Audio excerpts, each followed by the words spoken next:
আসসালামু আলাইকুম। আজকে আমাদের আলোচনার বিষয় হচ্ছে আমরা পূর্বের ক্লাসে যে এগ্রিমেন্ট পড়েছি সেই এগ্রিমেন্টের কিছু এক্সারসাইজ নিয়ে এসেছি। সেই এক্সারসাইজগুলো আমরা আজকে করব। আমাদেরকে প্রথমে খেয়াল রাখতে হবে অ্যাফার্মেটিভ এগ্রিমেন্টে দুইটা রুলস রয়েছে। একটা হলো গিয়ে অক্সিলারি ভার্বের পূর্বে সো আসবে তারপর সাবজেক্ট, আর আরেকটা রুলস হলো গিয়ে অক্সিলারি ভার্বের পূর্বে সাবজেক্ট আসবে তারপর টু বা অলসো আসবে।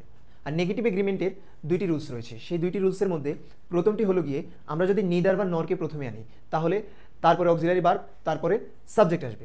আর আমরা দ্বিতীয় রুলসটি যদি লক্ষ্য করি তাহলে সেক্ষেত্রে আমরা প্রথমে সাবজেক্ট আনবো, তারপরে অক্সিলারি ভার্বের সাথে নট, তারপরে ইদার আনবো। চলুন শুরু করা যাক। আমাদের প্রথম প্রশ্নটি দেওয়া আছে he is hard working and, এটা একটা অ্যাফার্মেটিভ এগ্রিমেন্ট। তো অ্যাফার্মেটিভ এগ্রিমেন্টের রুলস কি?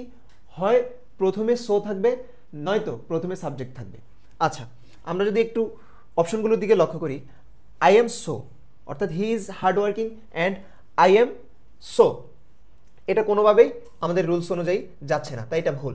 দ্বিতীয় অপশনে দেওয়া আছে সো আই এম, এটাও রুলস অনুযায়ী যাচ্ছে না, তাই এটাও ভুল। তৃতীয় অপশনে দেওয়া আছে সো এম আই, এটা কারেক্ট। আর চতুর্থ অপশনে দেওয়া আছে আই টু এম, এটাও একটা ভুল অপশন। যেহেতু আমরা আগে রুলস পড়েছি, রুলসের বেসিসে আমরা এই কোশ্চেনগুলো সলভ করতেছি। আচ্ছা, দ্বিতীয় প্রশ্ন যদি আমরা লক্ষ্য করি তাহলে দেখা যায় technically glass is a mineral and, এটাও একটা অ্যাফার্মেটিভ এগ্রিমেন্ট। হয় এটার আগে এটা যদি আমরা সলভ করতে যাই তাহলে অক্সিলারি ভার্বের পূর্বে সো আসবে, অথবা অক্সিলারি ভার্বের পূর্বে সাবজেক্ট আসবে তারপর টু বা অলসো হবে। আচ্ছা, আমরা যদি এটা সো দিয়ে করতে যাই, কেননা সবগুলো অপশন সো দিয়ে দেওয়া, তাহলে সো অক্সিলারি ভার্ব সাবজেক্ট। এখানে আপনি খেয়াল করুন অপশন বিতে এখানে কি দেওয়া আছে, সাবজেক্ট ইজ সো, এটা ক্রস। অপশন ডিতে কি দেওয়া আছে, ওয়াটার সো, এখানে কোনো ভার্ব নেই তাই এটাও ক্রস। অপশন এতে কি দেওয়া আছে, so is water, so is water, এটা কারেক্ট। আর অপশন সিতে কি দেওয়া আছে, সো ওয়াটার ইজ, এটা রুলস অনুযায়ী যাচ্ছে না, তাই এটাও ভুল। আচ্ছা, আমরা দ্বিতীয় স্লাইডে যাই।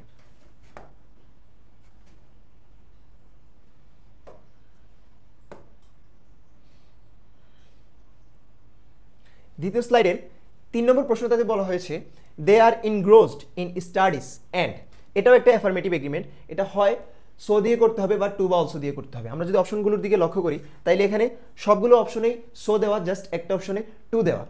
আমরা যদি প্রথম অপশনটা খেয়াল করি, এখানে দেওয়া আছে কি সো ডু আই, দ্বিতীয় অপশনে দেওয়া আছে সো আই এম, এটা ভুল কারণ এটা রুলস অনুযায়ী যাচ্ছে না। তৃতীয় অপশনে সো এম আই, এটা কারেক্ট, এটা ভুল। কেন এটা ভুল? কেননা এখানে অক্সিলারি ভার্ব অনুযায়ী দেওয়া হয়েছে। আমরা জানি যে সবসময় এগ্রিমেন্টের ক্ষেত্রে অক্সিলারি ভার্বটা প্রথমত প্রাধান্য পায়, তারপর মেইন ভার্ব প্রাধান্য পায়, তাই অপশন এ ভুল। আর অপশন ডিতে দেওয়া আছে আই টু এম, এটা রুলস অনুযায়ী কোনোভাবে যায় না, দ্যাটস ওয়াই এটা ভুল। আমরা 4 নম্বর প্রশ্নতে যাই। 4 নম্বর প্রশ্নতে কি বলা হয়েছে, select the correct sentence. Option এতে দেওয়া আছে my sister does not like back biting and I do either. Option বিতে দেওয়া আছে my sister does not like back biting and neither I do, এটা রুলস অনুযায়ী যাচ্ছে না, এটা ভুল। কেননা নিদারের পর অক্সিলারি ভার্ব আসবে, নিদারের পর কি আসবে, অক্সিলারি ভার্ব আসবে। সি নম্বর অপশনে দেওয়া আছে my sister does not like back biting and neither do I, neither do I, এটাকে আমরা রাখতে পারি, আমরা অপশনগুলো দেখি যে কোনটা কারেক্ট হয়। তারপরে দেওয়া আছে অপশন ডিতে my sister does not like back biting and I do, এটাতে আই ডু এর পর নিদার নাই, ইদার নাই, অর্থাৎ আই ডু এর পর মানে আই ডু এর আগে নিদারও নেই এবং আই ডু এর পরে ইদারও নেই, তাই এটা ভুল। আচ্ছা, এখন আমাদের কারেক্ট কি অপশন এ নাকি অপশন সি? আমরা জানি যে যদি ইদার আনতে হয় তাহলে আপনার অক্সিলারি ভার্বের সাথে কি আনতে হবে, নট আনতে হবে, অক্সিলারি ভার্বের সাথে নট আনতে হবে। আর আমরা যদি নিদার আনি তাহলে আমাদেরকে অবশ্যই অক্সিলারি ভার্ব বা ভার্বের পর সাবজেক্ট আনতে হবে, that's why option C correct. আচ্ছা, আমরা নেক্সট স্লাইডে যাই।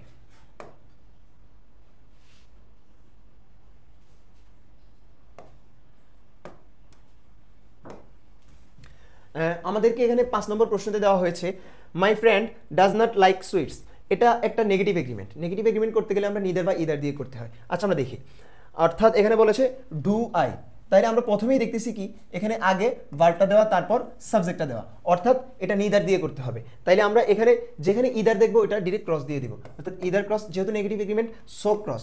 আর যেহেতু আমরা জানি যে নেগেটিভ এগ্রিমেন্টে কখনো অর ব্যবহৃত হয় না, ব্যবহৃত হয় নর, তাই অপশন সি ও ক্রস, অপশন এ কারেক্ট। আশা করি আপনারা বুঝতে পেরেছেন। আচ্ছা, আমরা যদি প্রশ্ন 6 নম্বর প্রশ্নতে যাই তাহলে আমরা দেখতে পাবো যে pioneer man and women suffered terrible hardships and, অর্থাৎ এটা একটা অ্যাফার্মেটিভ এগ্রিমেন্ট। এটা কি এগ্রিমেন্ট? Affirmative agreement. যেহেতু আমাদের প্রথম স্টেটমেন্টে কি কোনো নেগেটিভ ওয়ার্ড বা নেগেটিভ বিবৃতি দেওয়া নেই। আর পজিটিভ এগ্রিমেন্ট যদি আমরা করতে যাই তাহলে আমাদেরকে সো বা টু বা অলসো আনতে হবে। যদি আমরা সো আনি তাহলে অক্সিলারি ভার্বের পূর্বে সো আনতে হবে, আর আমরা যদি টু বা অলসো আনি অক্সিলারি ভার্বের পরে টু বা অলসো আনতে হবে। আচ্ছা, আমরা অপশনগুলো দেখি।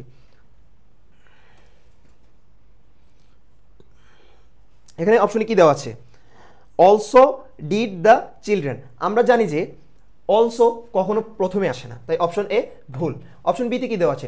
অলসো দ্য চিলড্রেন, তাই অপশন বিও ভুল। আর অপশন সিতে কি দেওয়া আছে?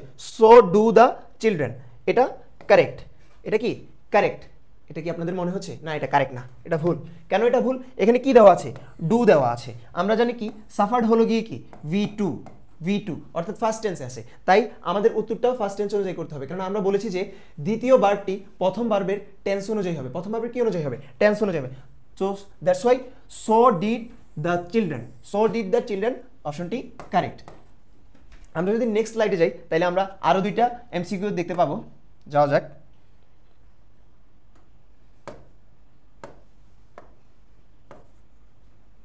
আচ্ছা, 7 নম্বর প্রশ্নতে দেওয়া আছে she likes cooking, the correct response is, অর্থাৎ সে রান্না করতে পছন্দ করে। এখন এটা একটা অ্যাফার্মেটিভ এগ্রিমেন্টে দেওয়া আছে, এটা কোনো নেগেটিভ এগ্রিমেন্টে দেওয়া নাই। এখন এটার কারেক্ট রেসপন্সটা কি? এটার কারেক্ট রেসপন্সটা যদি আমরা দিতে যাই তাইলে আমাদেরকে কি দিয়ে দিতে হবে? সো অথবা টু বা অলসো দিয়ে দিতে হবে, যেহেতু অ্যাফার্মেটিভ এগ্রিমেন্ট। তাই আমরা যদি এখানে নিদার বা ইদার দেখতে পাই, সাথে সাথে আমাদেরকে কি করে দিতে হবে? ভুল হিসেবে গণ্য করে নিতে হবে। আচ্ছা, তাহলে অপশন এ ভুল, কারণ এখানে নিদার আছে। অপশন ডি ভুল, কারণ এখানে কি নিদার আছে। আর অপশন আপনার বিতে কি দেওয়া আছে? সো এম আই, এটাও ভুল, কারণ এখানে কি আছে? মেইন ভার্ব থাকলে অক্সিলারি ভার্ব প্রাধান্য পাবে না। কিন্তু হ্যাঁ, অক্সিলারি ভার্ব আর মেইন ভার্ব থাকলে অক্সিলারি ভার্বটাই প্রাধান্য পাবে। দ্যাটস ওয়াই আমাদের option C correct, so do I. আচ্ছা, আমরা যদি 8 নম্বর প্রশ্নতে যাই তাহলে আমরা দেখতে পাবো যে my friend does not like terrorism and, এটা একটা নেগেটিভ এগ্রিমেন্ট। কেননা এখানে ডাজ নট দেওয়া আছে, নেগেটিভ বিবৃতি দেওয়া আছে। কি দেওয়া আছে? নেগেটিভ বিবৃতি। আমরা অপশনগুলো যদি লক্ষ্য করি, এখানে যদি আমরা সো পাই বা অক্সিলারি ভার্ব বা মেইন ভার্ব ছাড়া কোনো অপশন পাই তাহলে ওইটার সাথে সাথে বাদ দিয়ে দিতে হবে। আমরা দেখতে পাচ্ছি যে অপশন সিতে কোনো ভার্ব আপনার ভার্ব আছে কিন্তু নিদার ইদার নাই, that's why option C cross. আর অপশন ডিতে কি দেওয়া আছে? I do either. কি দেওয়া আছে? I do either. আমরা জানি ইদার দিয়ে করতে হলে মেইন ভার্ব অথবা অক্সিলারি ভার্বের সাথে নট আনতে হয়, দ্যাটস ওয়াই অপশন ডিও ভুল। অপশন বিতে কি দেওয়া আছে? Neither I do. রুলস অনুযায়ী অক্সিলারি ভার্বের পূর্বে নিদার, তারপর অক্সিলারি ভার্ব, তারপর সাবজেক্ট, দ্যাটস ওয়াই অপশন বিও ভুল। অপশন এ কারেক্ট, কেননা নিদারের পর ভার্ব, তারপর সাবজেক্ট। আমরা যদি নেক্সট স্লাইডে যাই আমরা আরো দুইটা প্রশ্ন দেখতে পাবো।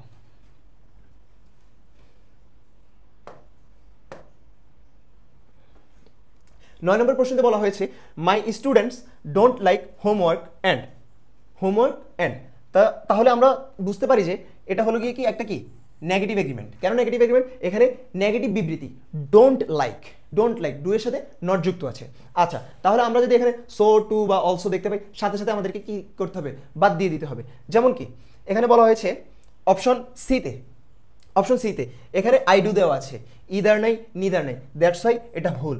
আর অপশন ডিতে কি দেওয়া আছে? I do either. এখানে ডু এর পরে কোনো নেগেটিভ স্টেটমেন্ট নাই, অর্থাৎ ডু এর পরে নট নাই। আমরা জানি ইদার আনতে হলে গিয়ে একটা নট দিতে হয়, তাই অপশন ডিও ভুল। আর অপশন বিতে কি দেওয়া আছে? Neither I do. আমরা জানি অক্সিলারি ভার্বের পূর্বে কি আসে? নিদার আসে, এবং অক্সিলারি ভার্বের পরে সাবজেক্ট আসে। রুলস অনুযায়ী এটা ভুল। আর রুলস অনুযায়ী কারেক্ট হলো গিয়ে অপশন এ, কারণ নিদার ডু আই, এটা রুলস অনুযায়ী কারেক্ট। আচ্ছা, আমরা যদি 10 নম্বর প্রশ্নতে যাই তাহলে আমরা দেখতে পাবো my parents don't like coffee and, এটাও একটা নেগেটিভ স্টেটমেন্ট, অর্থাৎ এটা একটা কি নেগেটিভ এগ্রিমেন্ট। আচ্ছা, নেগেটিভ এগ্রিমেন্ট যেহেতু, তাইলে আমরা ওই পূর্বের নিয়ম অনুযায়ী টু অলসো সো দেখলে কি ডিরেক্ট বাদ দিয়ে দিতে হবে, এবং যদি ভার্বের সাথে ইদার নিদার না থাকে তাহলে সেটাও বাদ দিয়ে দিতে হবে। ধরুন এখানে কি দেওয়া আছে? আই ডু, এখানে ইদার নিদার আছে নাই, তাই এটা বাদ, ডিরেক্ট ক্রস। আর অপশন সিতে কি দেওয়া আছে? I do either. আমরা পূর্বেই বলেছি যে ইদার আনলে ভার্বের সাথে কি হয়? নেগেটিভ একটা স্টেটমেন্ট থাকে, অর্থাৎ নেগেটিভ একটা ওয়ার্ড যুক্ত থাকে, নট যুক্ত থাকে, তাই অপশন সিও কি ক্রস। আর অপশন এ ক্রস, কেন নিদার আই ডু, নিদার যখন আসে তখন তারপর অক্সিলারি ভার্ব হয়, তারপর সাবজেক্ট হয়। অপশন বি কারেক্ট, কেননা নিদার ডু আই, এটা রুলস অনুযায়ী সম্পূর্ণ কারেক্ট। আচ্ছা, আমরা এগ্রিমেন্টের ক্লাস শেষ করেছি এবং কিছু এক্সারসাইজ শেষ করেছি। আশা করি এগ্রিমেন্ট সম্পর্কে আমাদের জড়তাটা কিছুটা হলেও কমেছে। আর কারো যদি কোনো প্রবলেম থাকে তাহলে আমাদের কমেন্ট সেকশনে অবশ্যই কমেন্ট করবেন। আমরা ইনশাল্লাহ চেষ্টা করবো যে আরেকটা ভিডিও মেক করার জন্য।